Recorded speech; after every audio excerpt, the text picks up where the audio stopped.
And welcome to the Rob Kall Bottom Up Show, sponsored by opednews.com. You can listen to it on iTunes at opednews.com/podcasts, at Progressive Radio Network, and at Stitcher.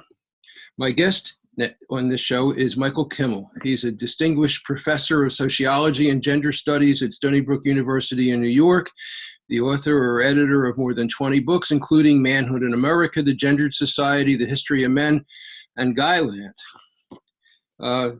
I got interested in him because he's got a book out called Angry White Men, Masculinity at the End of an Era. So welcome to the show. Thanks, Rob. Nice to be with you. So in the beginning of your book, you described the book as the book that describes Trump's supporters, even though it wasn't written about Trump. Right. Tell us about that. Well, originally I wrote the book. The book was published in 2013, and the name Trump doesn't appear in the book anywhere. And so after, of course, the press, the primaries, and then the election, I realized that I had kind of written a book not about Trump or the Trump phenomenon, but really about his followers. Why were so many white men, particularly, so attracted to this kind of populism? And so, I went back and wrote a new preface to the book, basically trying to situate what I was trying to do. But really, my concern in the book is about what I perceive as angry white men as a kind of general phenomenon. And my first encounter with it took place probably 10, 15 years ago. I was on a TV talk show opposite four white men who were, they said, the victims of reverse discrimination in the workplace. White men said that affirmative action was really reverse discrimination against white men.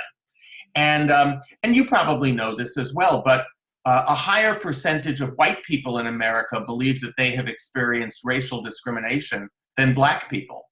So it's really quite astonishing, right? So I was on this show opposite these four guys. These four guys said that they were the victims of reverse discrimination. And the reason I took this as epigrammatic for the book, my first encounter with so-called angry white men, was the title of the show. It was a quote from one of the men. And the quote was, "A black woman stole my job." They all told their stories about this. And then when I was asked to speak, I said, I just have one question for you guys, and it's about the title of the show, "A Black Woman Stole My Job." Actually, it's about one word in the title. I want to know about the word "my." Where did you get the idea it was your job? Why isn't the title of the show "A Black Woman Got the Job" or "A Black Woman Got a Job"? Because I believe that idea of entitlement is the key to understanding why so many white men feel so put upon, feel so victimized in the United States today. They believe that they are entitled to those positions, and when they don't get them, they really feel angry about it. And look, let's be really clear about this. Aristocracies historically don't like meritocracy. They don't like to play fair. They don't like for the best to win. They like it so that everything's tilted like this so that they get everything. So white men are not big fans in some respects of democracy, of substantive, real democracy, where everybody has an equal chance. Because we've benefited for so long at dramatic inequality. We thought that was normal. So the democracy, if it works for you, then it's great. If it doesn't, democracy for me, but too bad for you. Okay. So where do you go with this? Well, so this idea of what I call aggrieved entitlement is kind of the underlying foundation for a lot of different groups of aggrieved men, of men who feel victimized, who feel put upon. So the book basically covers 4 or 5 different groups. I talk about angry white boys, for example, because as you probably know, virtually all of the school shooters, all of the mass, the mass rampage school shooters were white suburban boys. They weren't inner city black boys. They were white suburbanites, white suburban boys. And so I asked, like, what's going on with them? I look at guys who go postal in the workplace, or guys who are, sort of violent, that become violent in the workplace. And I talk about them a little bit and what goes on for them. I talk about the men's rights groups, which are very active on the internet. The manosphere, the men going their own way, the anti-feminist men who basically think that their lives suck because women have it all. Or father rights groups, who are men who basically have become aggrieved as dads because their wives got custody, or they don't have as much time with their kids, or whatever. And finally, the last chapter is based on interviews with white nationalists, neo-Nazis, white supremacists around the country, who are obviously sort of now legitimized in the alt-right. But I was looking even further than that. I wasn't just looking at alt-right Breitbart News reading guys. I was looking at guys who were in militias or in neo-Nazis and white nationalists. Richard Spencer types. It's quite a spectrum that you cover then. That's right, but all of them have that one thing in common, which is they believe that as white men, they have been badly done by. They've gotten screwed by this system.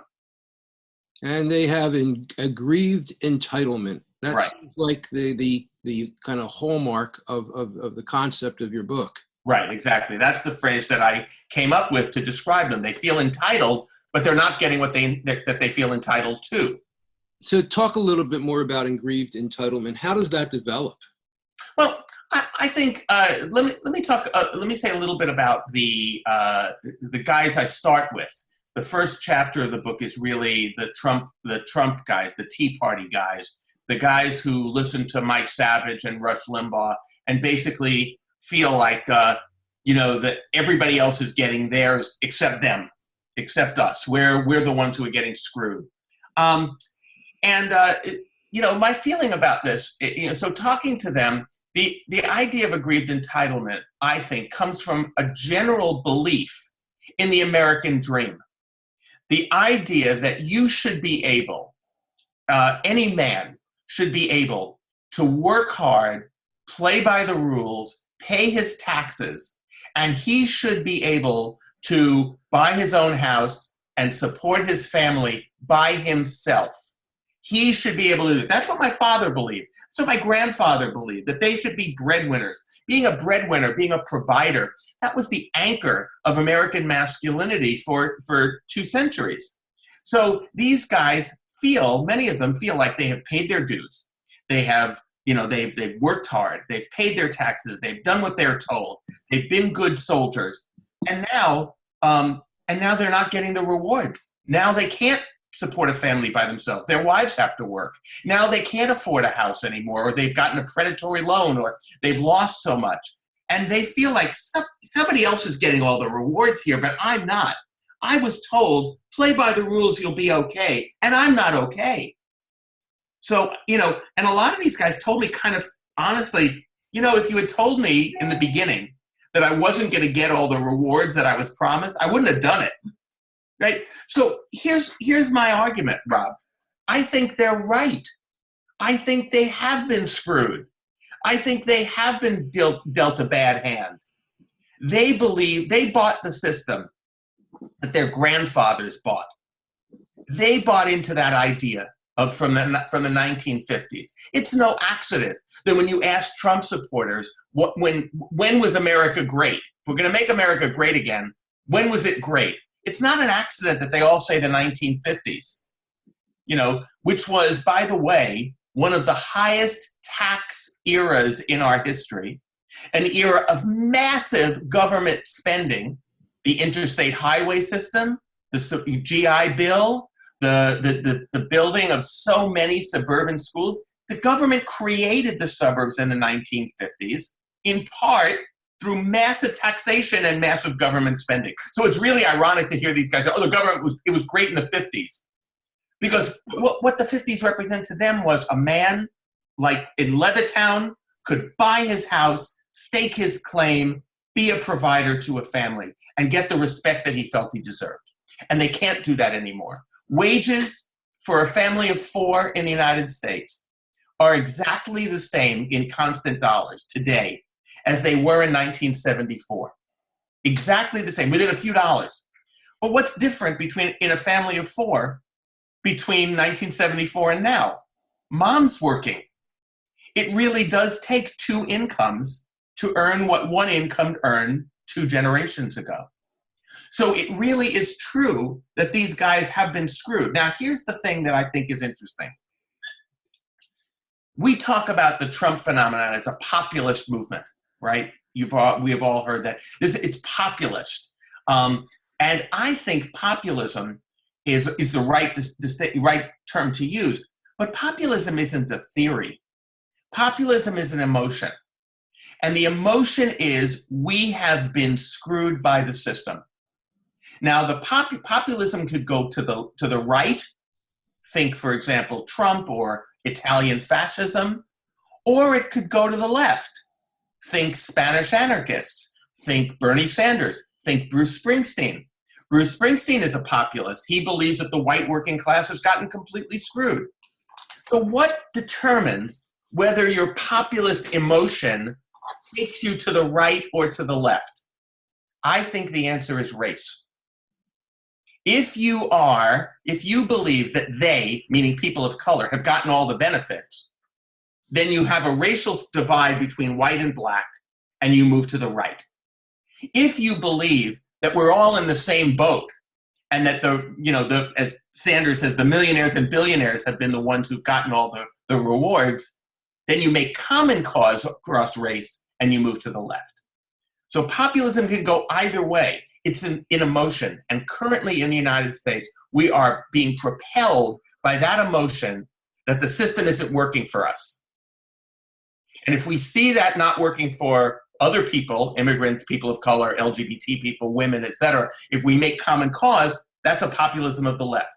If we say, the hell with them, give us ours, that's a populism of the right. So why do these angry white men say to hell with them, with all the other people who are being screwed?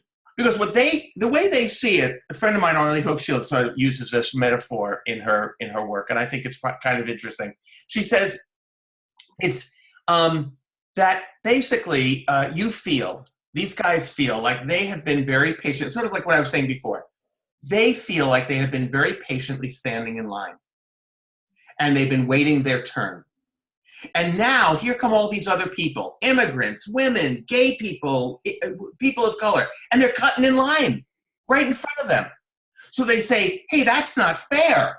So they go to the government and they say, hey, government, these people are cutting in line in front of me. That's not fair. And the government says, deal with it. Get used to it. Suck it up. Too bad. And that's how they feel. They feel the government is on the side of all these people cutting in line in front of them. No, but everybody's getting screwed. Well, so that's a statement of populism of the left, right? If you see everybody getting screwed, then you would want to make common cause with them.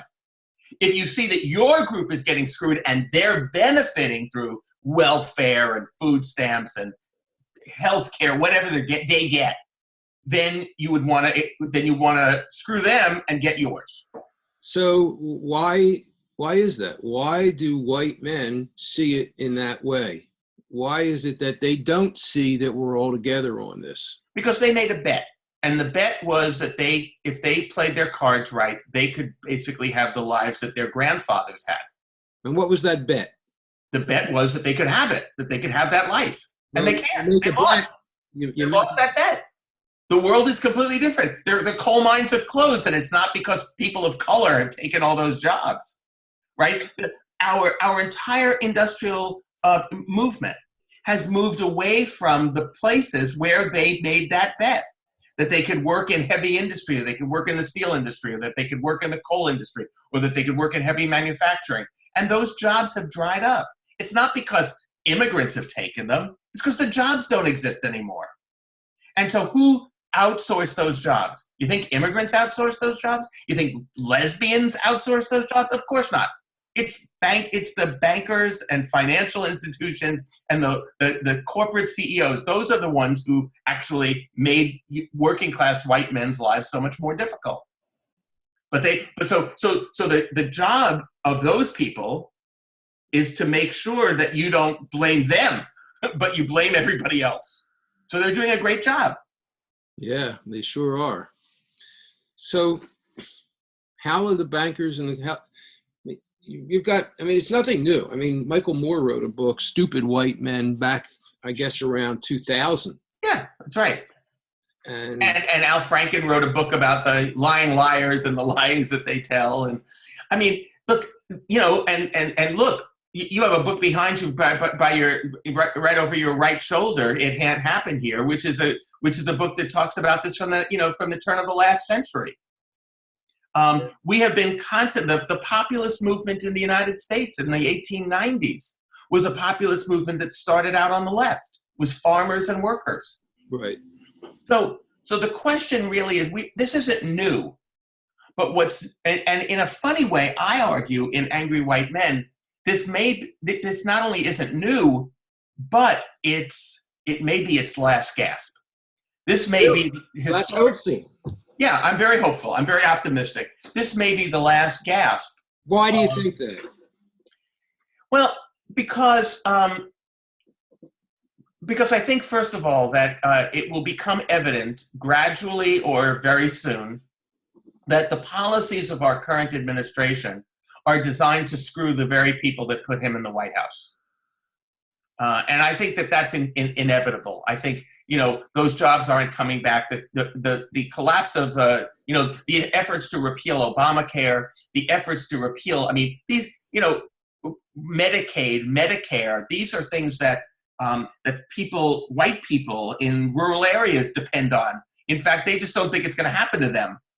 You know, they're the ones like Sinclair Lewis who are saying, couldn't happen here. I mean, they wouldn't come to rural Iowa and take away Medicaid. Oh, no. Right? Well, of course they will. You know, so my feeling about this is I'm optimistic because I see, for example, the men's rights movement. They are increasingly vocal, but increasingly small in number. Or decreasingly large, I suppose. What is the men? Tell us more about the men's rights movement. What is the men's rights movement? Basically says that white men are in trouble, struggling because women have it all, because women make all the decisions, women have all the power, and so these are guys who either opt out of the dating scene. They're called men going their own way. They refuse the dating scene, which empowers women. They think that feminism is a disease that has ruined men's lives, that has created tremendous gender inequality, that women now, that there's more female privilege than male privilege. They have a whole bunch of, sort of examples of this, and some father rights movements also are angry at women. I've had some, I publish op-ed news, and I've had encounters with father rights guys, and they're just so angry, over the top angry. Yeah. Well, I think, you see, now the father rights guys, some of them have a point, I think. I take your point that in op-ed news that a lot of these angry fathers are furious, and I think they're massaged. They don't start angry. They start bereft, they start unhappy, they start sad, they start bewildered because they were good, decent fathers. And then suddenly they feel like they've lost everything in a very unequal judicial system. It's not always been my experience, though. I've dealt with some who literally have had court orders against them seeing their kids because they've been anything but good fathers, and they're still. Fair enough. And that group also is angry at women, and they're part of this fathers movement too. On the other hand, I had custody of my kids, and I know that in my county, only about 20% of men get custody. It's a very unusual thing. I mean, being a father is about having kids. Right. But I would ask you this. Fairly by the court system. Yeah. So I would ask you this. So 20% of fathers get custody. What county are you in? Bucks County, Pennsylvania. Okay. So 20% of fathers. But what percentage of men ask for custody? No, that's true too. I mean, what we know from a study in California is that 80% of divorcing couples get the custody arrangements they want. Really? 80%. Now, of the remaining 20%, we're talking only really about those couples in which the wife wants sole custody and the husband wants joint custody. That's the place where they end up being really, really bitter. Man. That's the one where they get the court orders. That's the one where they get and of course you can imagine a guy who feels, there's no objective measure here, who feels he's really put in his share. He's really been a great dad. He's really been a partner. He's really been there for the little kids, and he's worked his ass off to try to support the family, et cetera.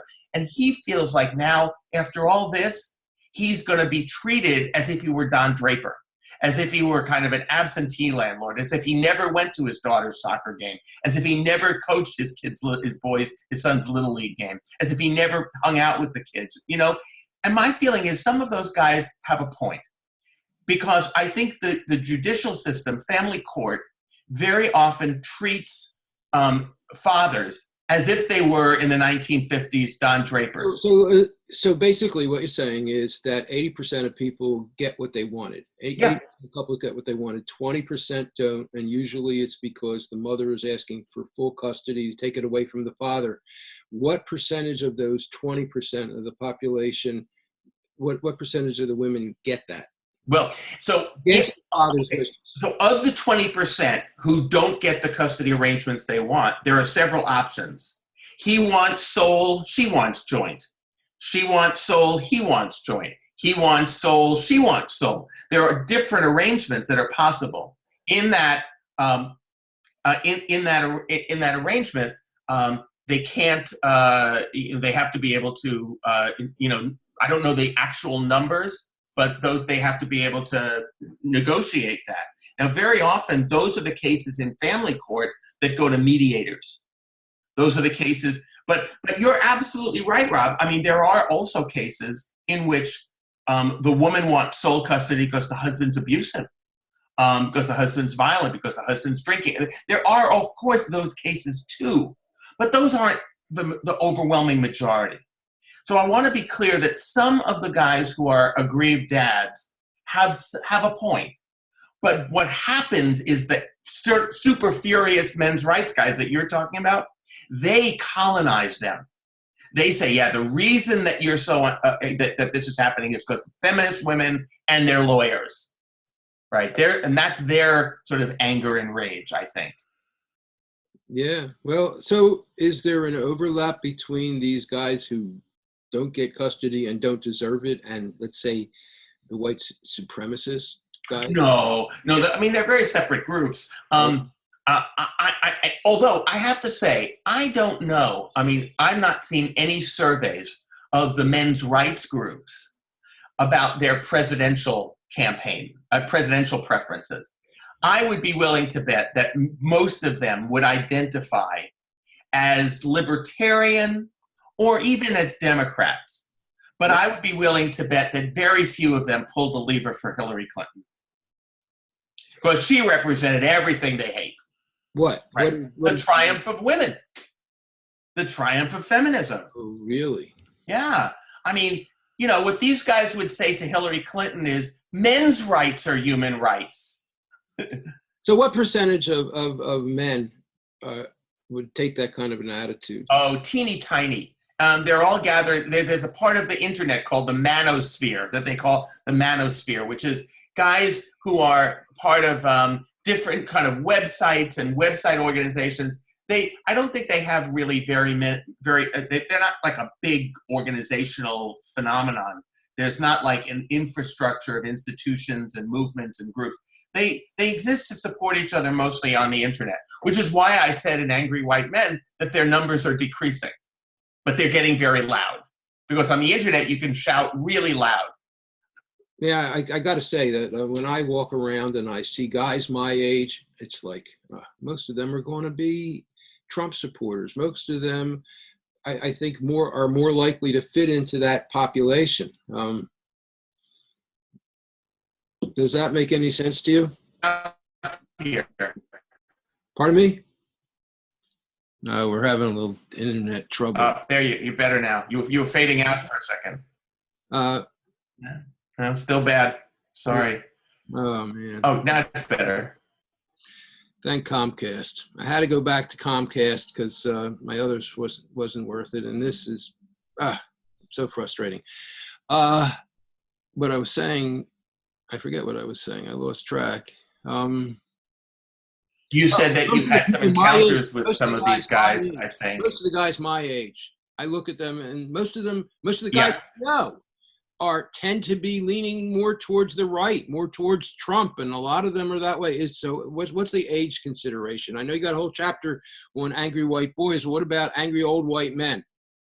Well, it's interesting. I talk about it only briefly in when I talk about the workplace. But you're absolutely right that as white men are aging, I think they're feeling more and more that kind of sense of entitlement.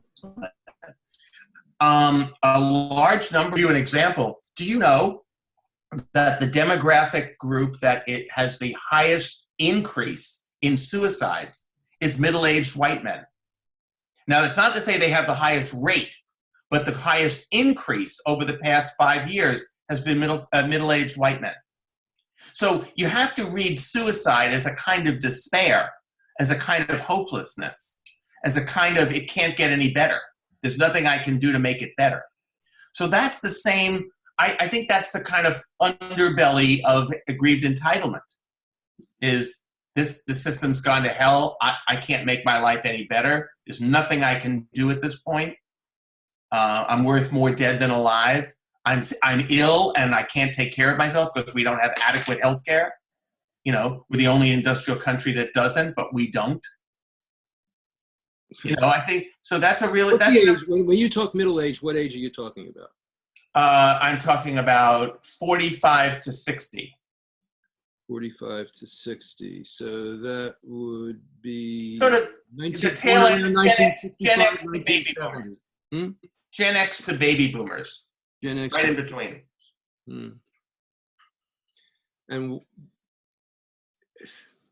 But so, okay, baby boomers, and that makes sense. But are you feeling hope for them, or are you feeling hope that this is going to disappear because of the younger generations, the old 40 years in the desert like Moses? Well, it's a very good question. I see this. I see us. I'm going to put myself in that category, although I'm slightly older than that. But I'm still in that world of, sort of late middle age. I think we're the last generation that bought into that 1950s idea. I think that, my father and my grandfather, they live in a completely different world than I do. And I have to say, I have an 18-year-old son. The world that he's moving into is a completely different one. Well, I'll give you one easy example. When my dad was in college, he would sit there and he would talk with his friends, and they would ask this question: "Are you going to let your wife work?" That was the question, and that was a meaningful question to them. And my dad and all the guys basically said, "Oh no, she shouldn't have to work. I should be able to support the family. That's my job. She should stay home and take care of the house and the kids." That's what they all answered. Now, when I was in college, I'm 66. When I was in college, we guys asked the same question: "You gonna let your wife work?" But we answered it like, "Let? Are you kidding? She's gonna do whatever she wants." I have to say, my 18-year-old son, the question is completely meaningless to him. He looks at me like, "You asked that? That's ridiculous. Of course my wife's going to work, and maybe she'll let me work too." I mean, they're completely equal. Look at young people's friendships. They are so much more equal. They have so many more cross-sex friends than we did.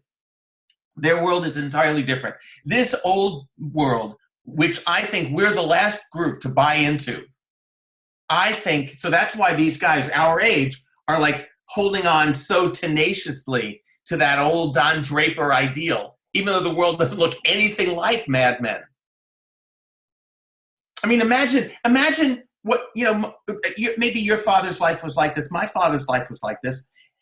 Like, it looked like the set of Mad Men. All the men had the offices on the outside with the windows, and all the women were kind of in a corral in the center as secretaries, and sexual access to them was kind of a perk.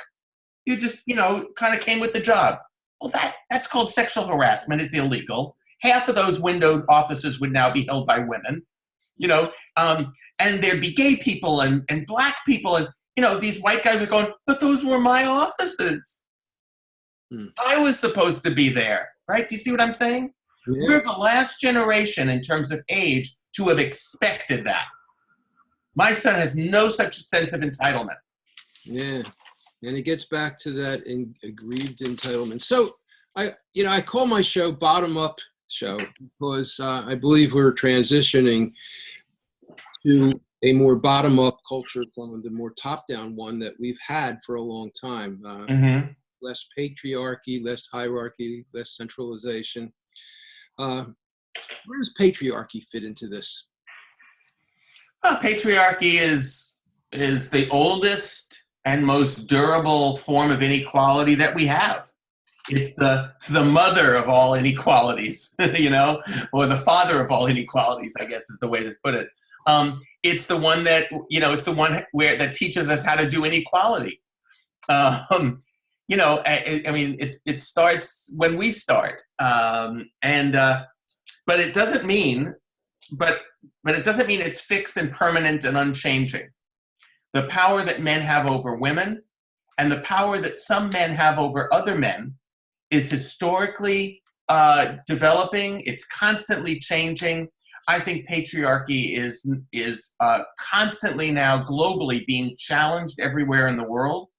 It is now on the global agenda as being something that has to be addressed. The sort of taken for granted inequality, the taken for granted power of men over women, not only in the global South, but in the global North, in Europe. I mean, policies that we are making now to make it safer for women, to make it more possible for women to balance work and family life. These are changes that no one would have expected 50 years ago. Like 50 years ago. And think about, when I was a little kid, these were like, you would make jokes like, well, if you can't beat your wife, who can you? If you can't hit your wife, who can you hit? People would say things like that and mean them, right? Like, now it's completely ridiculous. So patriarchy is both a constant and constantly changing. And so that means it's challengeable. And I think you're right. I think that we are witnessing an enormous change. You could make the argument, if you were interested in sort of class and economic issues, that this is the last gasp of the absolute top elites to control everything. And if they can't do it under Trump, they're not going to be able to do it again. I feel like they're encouraging thought. Yeah, well, I told you I'm an optimist. But I'm an optimist because I believe that anger that people feel below doesn't necessarily go in the direction of the right wing. It can also go left. I think of someone like Bruce Springsteen, who's clearly a populist. He believes in the power of working men, and he talks about their despair. If you were to read Bruce Springsteen's lyrics without the music, you think, this guy's the most depressed white working class guy there is. And yet his music is anthemic, it's propulsive, it's optimistic. So you say, he is clearly a populist. The working guys should be rising up, but he made common cause in his band, in his life, and in his politics with people of color. And that's why he's on the left. That's why he was such a stalwart Obama supporter. And Pete Seeger did the same thing. He is another populist of the left. He's going to say, if the whole world can sing folk songs from around the world, we'll recognize our common humanity. What could be a more simple idea than that? Is there a way for the left to sway these angry white men who have their anger and populism focusing on the right side because of racism? Is there a way to sway them to the other side? I'm not sure. I think some. I think we're fighting an uphill battle because they're constantly being told it's the fault of the other, the marginalized. That's why you're not getting yours. So I think it's an uphill climb. We have to get some radio bandwidth that could compete with the Rush Limbaughs and and the Mike Savages and the ones who are constantly telling them that it's everybody else, against you. But I think, but I have great faith in young people. I have great faith in what I'm seeing coming out of, America's colleges and universities, the next generations of leaders. So what do Limbaugh and Savage do to make things worse? Well, on the one hand, they give you a steady stream of all the outrageous things that the government is doing that are screwing you.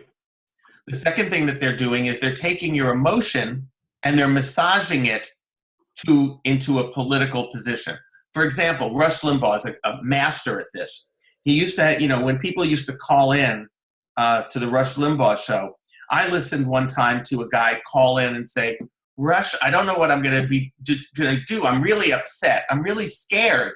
I lost my job and I think I'm going to lose. I can't pay the rent on the house and I have kids and I can't even afford clothes for them. I'm really afraid, Rush. What should I do?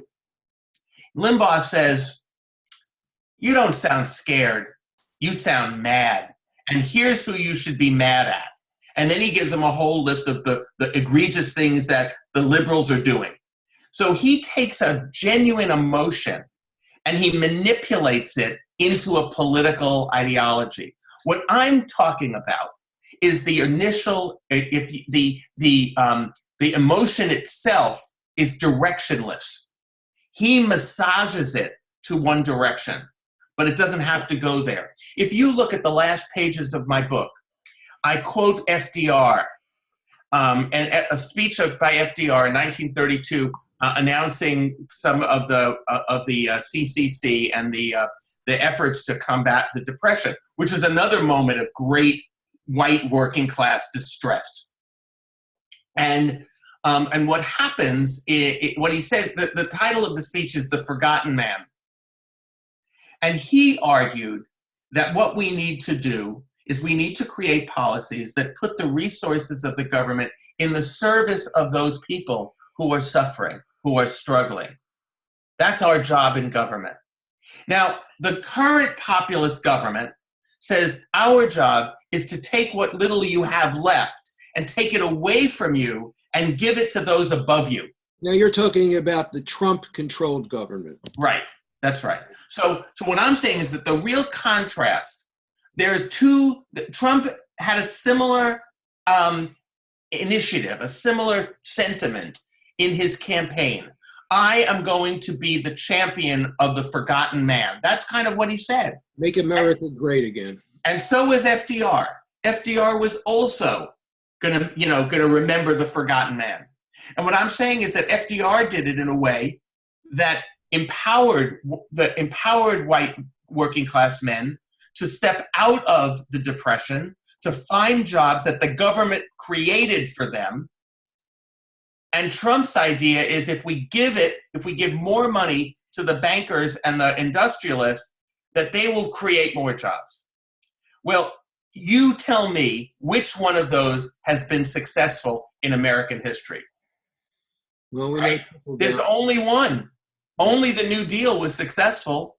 All of the trickle-down economics made some people exceptionally rich, but did not help normal, regular working-class people. So more promises of that are basically just fantasy. So I'm going to ask you again. How do you sway these guys who are angry and focused on the right kind of populism? How do you sway them to the left? I'll give you a good example. I'll give you one reform. You may not remember this, but as soon as Obama took office in 2009, one of the first things he said he wanted to do was make community college free in America. You remember that? One of the first things he said. No, I know. Went nowhere. The Republican Congress just shut it down. Non-starter. Why did he say that? Why did he want to do that?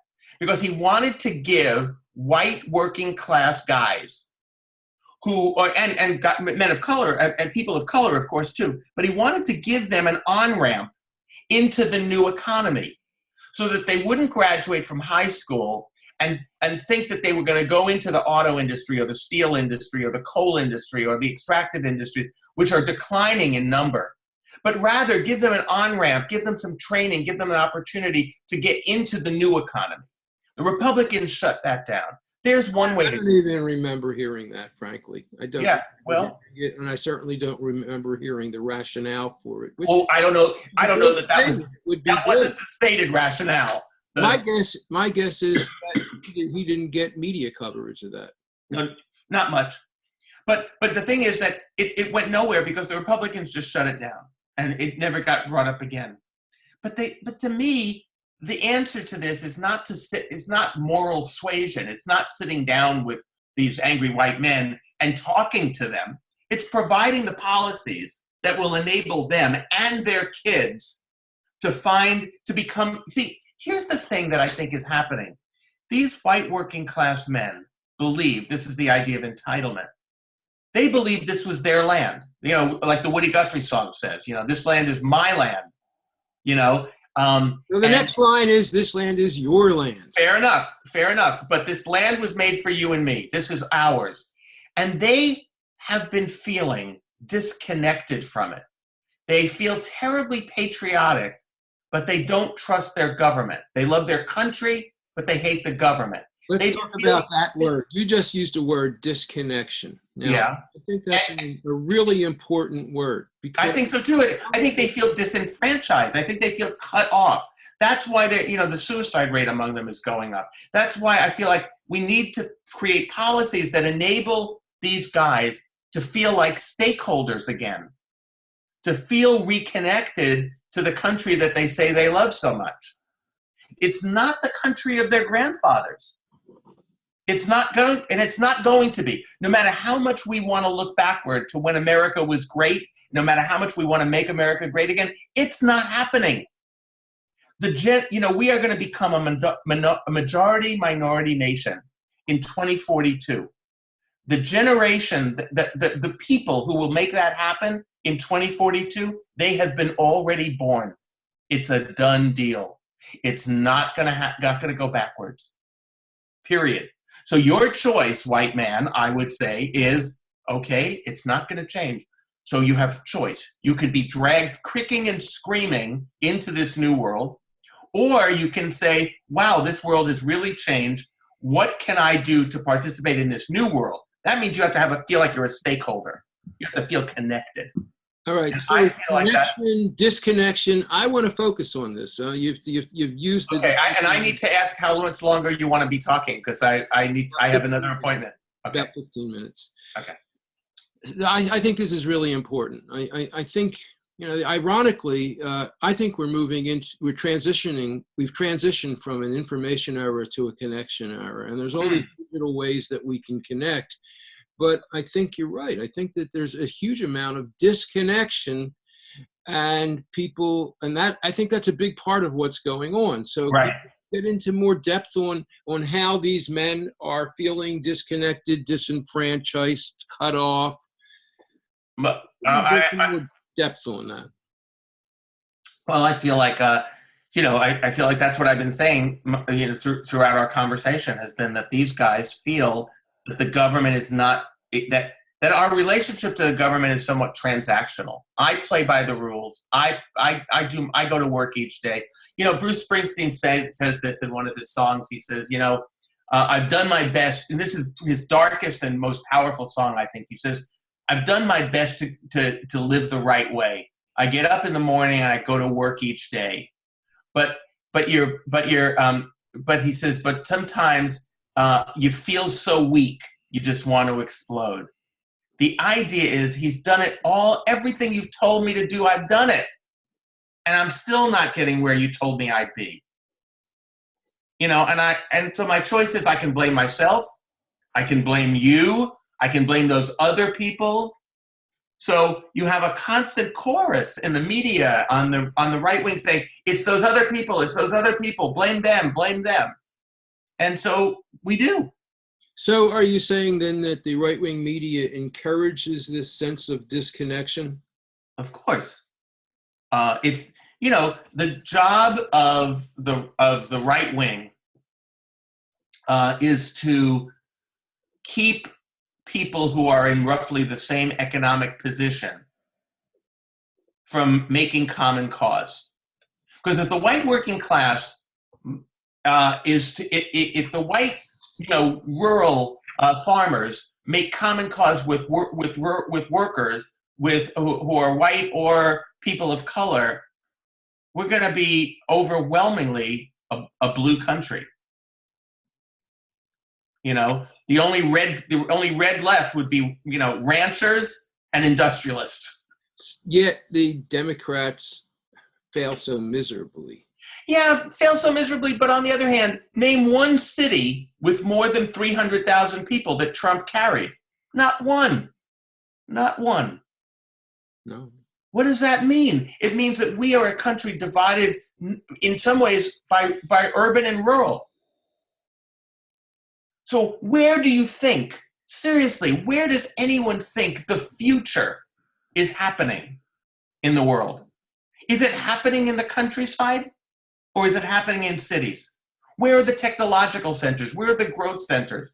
We know where the future lies. No. Sorry, I'm terribly urbanist about this, but I don't see any, I think that, we need rural America, but we also need to understand that the future, the driving force, the propulsion has always come from cities. Well, but then you're leaving out the suburbs. I think the suburbs are very important. Oh, true, fair enough. And those are well-to-do people who have a lot of power and a lot of influence. Two things. First of all, a lot of the suburban growth was driven in part by white flight. We know that, so that the cities became dark and the suburbs became light. You know that that's reversing right now. The children of suburbanites are moving back into the cities, and people of color are moving to the suburbs. I think you're right. I think suburban racism has underlaid some parts of the, and I agree with you. The suburbs have been a driving force to the right in the United States, but I'm not so sure that that's going to continue. Okay. Well, we've got about 10 minutes left. Is there anything in the book that you really want to get out and talk about? I think that the important thing for me, when the book came out, I got a lot of media attention that was focused mostly on the chapter on the neo-Nazis and white supremacists, or some on the men's rights groups. But since the book was re-released, the book that you held up was re-released this month. And it was done because, so I could write a new preface about Donald Trump. So of course now the media attention has been about that. So I think the things I would want to say is there is nothing inevitable about this anger. I think anger as an emotion, here's what I would say, is I think we, and I'm meaning now liberals, Democrats, people on the left, I think we do ourselves a great disservice if we want to say to these angry white men, you're wrong for feeling the way you feel. It's probably the first rule of therapy. You don't tell people that their feelings are wrong. Their feelings are real. They may not be true, but they're real. They may not be an accurate analysis of their situation, but they're real. So you start there. Yes, your feelings are real. You have been screwed. There are things that are happening that are not good for you. But do you really think it's people of color who outsourced your jobs? Do you really think it's immigrants who are responsible for climate change? Do you really think that feminist women gave you those predatory loans? You're right to be angry, but you're delivering your mail to the wrong address. The right address is those people who have been issuing those loans, who have been preying on you. There are financial institutions that act toward Americans the way people on your computer are fishing for you to click on a link that would drain your bank account. That's the way they treat you. That's not people of color. That's not immigrants. That's rich people. What about religion? Is there a religion factor or connection to this? Well, this is the part that always baffles me. I'm trying to figure this out, and if you have any insights into this, Rob, I would be very happy to hear it. I've always felt two things. I've always had tremendous respect for people of faith. I've always had tremendous respect for people who were religious and believed in their religion, and I believe that religions basically teach what all religions are supposed to teach, which is to be peaceful, to love your neighbors, to be merciful, to be kind. This is what every great religion teaches. I have a problem. Well, wait, let me finish. So here's my dilemma. How is it that this posture, which I regard as the ultimate posture, the great religious leaders have always had one characteristic that was common to all of them: humility. How is it that these religious leaders today are the most arrogant people that I've ever experienced? They are absolutely sanctimonious. They think they have an unquestioned access to truth that no one else can have, and are perfectly happy to foist it on others rather than let others find their way toward the path of the light. And it seems to me that any self-respecting Christian could not possibly have voted for the man who is currently in the White House, given the kinds of things he said with such disgrace about people of color, about women. What kind of Christian could possibly vote for this man? It strikes me as incomprehensible. I truly cannot understand it. Well, in terms of your first question, I think that, Maslow said that you have the people who start religions and they're inspired and they've had metaphysical experiences. And then you have the people who create the religion.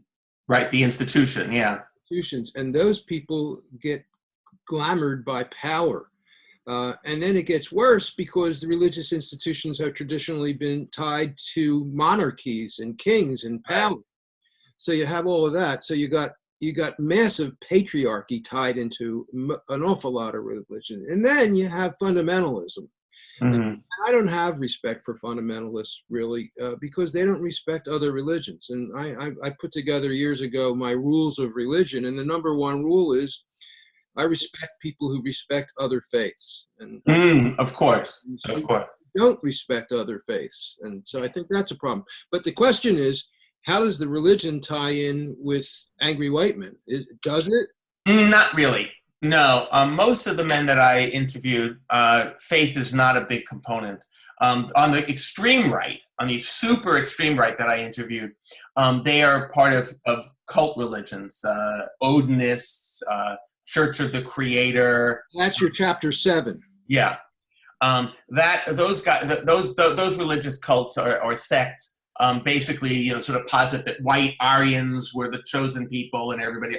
I mean, they try to justify political beliefs through some kind of, religious ideas, but that it's not. But no, I think the groups that I've talked about here are largely secular. But as I say, it does baffle me that people who claim to be of faith are some of the least humble and most sanctimonious that I've ever encountered. So now you mentioned that you have a whole chapter on kids, on teenagers, and these kids who go in and kill people. Right. And yet you say that young people is where the hope is. Yeah. Where do these kids separate from most of the young people? How are they different? Well, these are the kids who are, these boys all have a very similar story. And they're all white boys. They're all middle school and high school. They're all suburban, and they all have access to guns.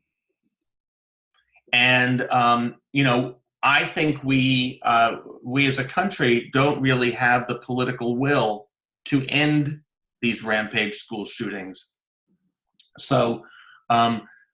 Because I think that would require quite a large number of things. The first thing is, let's look at these kids. They're all the ones who get beat up and bullied and gay baited and just beat up. Their lives are like constant torture. So, you hear these stories about girls being cyberbullied and commit suicide. Well, this is the boy version. The boy version is, I'm going to go out in a blaze of glory. I'm going to take as many of them with me as I can. Their goal since Columbine, since 1999, their goal has been to kill themselves. And so this is really suicide by mass murder, like suicide by cop. These guys want to die. They want to go out in a blaze of glory. They want to take everybody else with them. And that's their plan. And prior to Columbine, the boys didn't die. They're now in prison. But since Columbine, they want to die. That's the first thing. The second thing is, what we know, of course, is that these boys, there's kids who are tortured, beat up, bullied in every school. So you have to ask the question, what is it about these specific boys? Why did they do what they did?